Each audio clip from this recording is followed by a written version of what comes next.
أعوذ بالله من الشيطان الرجيم. بسم الله الرحمن الرحيم.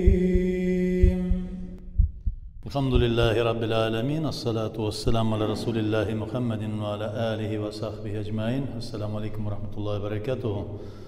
خير الكنار خير الخدمات الله نصيب etsin Allah subhanahu wa ta'ala.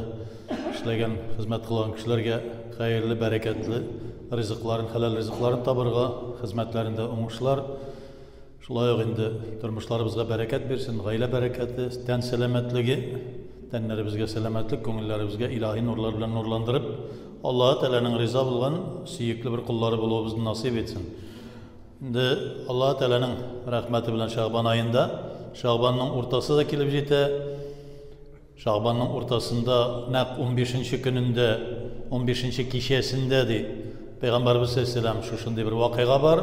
15. kişesinde Allah Teala şuşu Adem balasılarına bilgilengen Ömür ağaçın, yani o garışının aslında bulgan Ömür ağaçı şunu silkip andagi yapraklardagi yazılgan isimler, Adem balasının her birisinin isimleri yazılgan. Şu yapraklar üzülüp düşse bu yıl eylenesinde bu dünyadan gite, rızığı bitken bula, kalganları inşallah kala. Olayına da tügül, gelecekte kimden muhtaç bulaşağı, kimden nindi dereceye erişeceği, kimden nindi ömürde ne kadar rızık bilen toplanıp ne kadar rızık bilen rızıklanacağı şu şekilde bilgilene bəxetli ya ki bəxetsiz buluğu Allah subhanahu teala tarafından yıl eylenesindeki şu beraat kişisinde tağındanlık ettirip terkelip koyula. Bağıştan o kendi tuğandan o bilgilengen bolsa da lakin beraat kişisinde yıl eylenesindeki bulgan takdir tügelere getirip bizge anlatıla. Ne için şulay tügelere getirip anlatıla deyimiz? Bu kişide, bu vakıgada Allah Teala'ya gıйбadet kılırga, Allah Teala'ya dua kılırga, Allah Teala'ya müracaat etirge degen mağnani anlatı. Kur'an-ı Kerim'de de Allah subhanahu teala nerse diye bu beraat kişisi turunda Duhan suresinin Bismillahirrahmanirrahim Hammim vel kitabil mubin. Hammim diye Allah Teala özü bilişi bu harflerini muqatta harfleri diyorlar Kur'an'da. Onun mağnasını özü bilişi, ansına tağılmayız. Türlü tefsirler var biz bilmeyiz. Vel kitabil mubin. Kur'an-ı Kerim bilen antitem İnna enzelnahu fi leyletin mübareketin İnna kunna munzirin. Bu kitabını Levh-ül Mahfuz'dan jiyip şu mağnanı Kur'an'ın mağnasını birinci kat dünya kuguna düşürdük. Şu leyle bulgan, mübareke bulgan, bereketli bulgan kişiyededi. Bütünüsü bu meselede Peygamberimiz sallallahu aleyhi ve sellem hadisi bilen de, sahabeler de, müfessirler de beraat kişisindeki bargan haberini verirler bizge. Fiha yufraku min kulli emrin hakim. Bu kişide kişinin izgiligi, yamanlığı, bəxetli, bəxetsiz buluğu, yaşayışığı, yaki ömrü bitişiği bilgili buladı.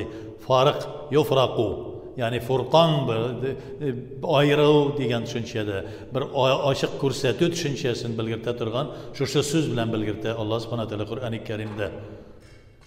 Qaybir kişiler bu meselede yok aytilmegen, tegile aytilgen, bulay aytilgen, gün sayın dua qılabız biz bulayda.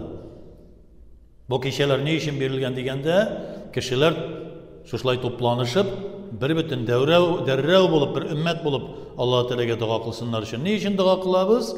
Allah Teala karşısında biz tübençilikimizni ko'rsatamiz.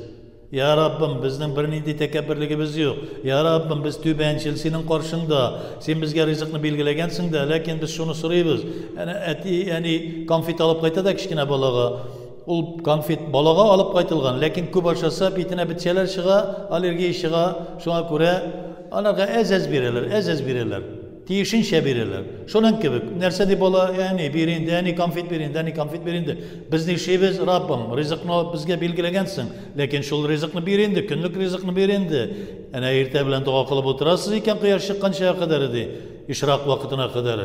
Şu vakitte Allah Teala feriştelerinden rızıklarını tarata. Siz şunda elekseniz rızıkını elektirdiniz. Günlük rızığınızı. Sizin günlük turmuşunuz, rızığınız bilgilene. Şunun gibi bu Berat kişisi de bilgili bir vakitte Müslümanlar meşitte bulsun, üyde bulsun, derrev kovup, bütünüsü birleşip bir ümmet bulup Allah-u Teala'ya yalvarırlar. Şu günü bilgilenedi. Fiha yufraku fi kulli emrin mubin. Ol tünni, ol kişide bütün emirler, Allah-u Teala'nın emirleri bilgili bula. Bilgili bula. Kabul etken kişi kabul ete, kabul etmegeni Allah subhanahu wa ta'ala onlara hayır nasip, hayır ihsan nasip etsin. Şu günü biz nişimiz bir de meşitte jiyılıp mesela biz 3 tapır Yasin'ni okuyuz. Abdullah ibn Abbas'tan kiletiren hadiske dayanıp radıyallahu teala anha aytıp kaldıra. Peygamberimiz sallallahu aleyhi ve sellem bu tünni 3 tapır Yasin suresini okuyduruyor. Her Yasin'den sen bir dua kıladıruyor. Ömrünün uzunluğunu tilep, rızıkның kengligini tilep, kişi koluna muhtaç kaldırma ya Rabbim deyip tilep 3 tapır şunu kıladıruyor. Bulduralsa ana tesbih namazı okuyduruyor. Bulduralgan kişi ömründe bir tapır tesbih namazı okuyor. Bulduralması, bu tağın da bulduralsa yılına bir tapır okuyor. Tağın da bulduralsa mesela atnağa bir tapır okuyor. Kayber kişiler indi, min bile turgan kişiler var. Mesela gün sayın tesbih namazı okuyucu kişiler var. Bir de ecrişiler arasından da. Bulduralsan tesbih namazı nerse tesbih. Fesebbihuhu bukraten ve asilen. Andi nerse yok diyen kişiye. Vallahi kabul ettin etmedin senin işin. Lakin Allah Teala'nın Kur'an-ı Kerim'de fesebbihuhu bukraten ve asilen tesbih kıl irten ki Allah Teala'ya tesbih kıl. Tesbih kıl neşik? En hayırlı tesbih, en hayırlı Kur'an namaz içinde okunan Kur'an. Teravih'ten Kur'an şığırlar şığılan Kur'an. Teravih namazlarında. En hayırlı tesbih namaz içindeki tesbih. 75 tesbih neydi biz? 2 rekat namazdan. Şu neninde. Namazlarda aytamiz mesela. Şunun bilen Allah subhanahu teala bizni tağın da ihtibar eter için. Hem indi uydan işlergesin. Kayber kişi ayta 100 rekat, kayber kişi 10 rekat, kayber kişi 2 rekat namaz okup koyurgadı. Vallahi bu meselede türlü galim nindi zor ecir savabını alırga kursete turgan yolları var. Lakin bütünüsünde biz öteye almıyoruz. Şuna kural türlü. İhtilafil ümmeti rahmetun lil ümmeti dedi Peygamber sallallahu aleyhi ve sellem. Şu türlülük benim ümmetime rahmetti. Men rekat namazını okuyalasın iken tünü boyunca bek hoş, Allah'a şükür. Şolay indi 100 rekat namaz okuyalasın iken bek hoş. 10 rekat namaz okuyalasın iken bek hoş. 2 rekat namaz okup koysan Allah'a şükür. Okuyalmadın bir dua kılıp koydun Allah'a şükür. Şu kişiye ilişini alıp kal. Şu kişide sırap kal. Yasin okudun, tebarek okudun, bir dua kılıp kaldın. Lakin bir nersede işlemişe yoğaltışılardan bolma, ölüşlenip kalganlardan bol. Ölüşlenip kalganlardan bol. Şuna göre Berat kişisinde neşekkine, nendigine izgilik işlesek de özümüz üçün. Eğer de gaflette kalabız iken özümüz üçün. Eğer de bir kişi izgilik işlediyse ecri özüne de Kur'an-ı Kerim'de. Yavuzluk işlediyse ya ki gaflette kaldıysa gaflet yani yokluy, vayımsız, mensiz diler bizde.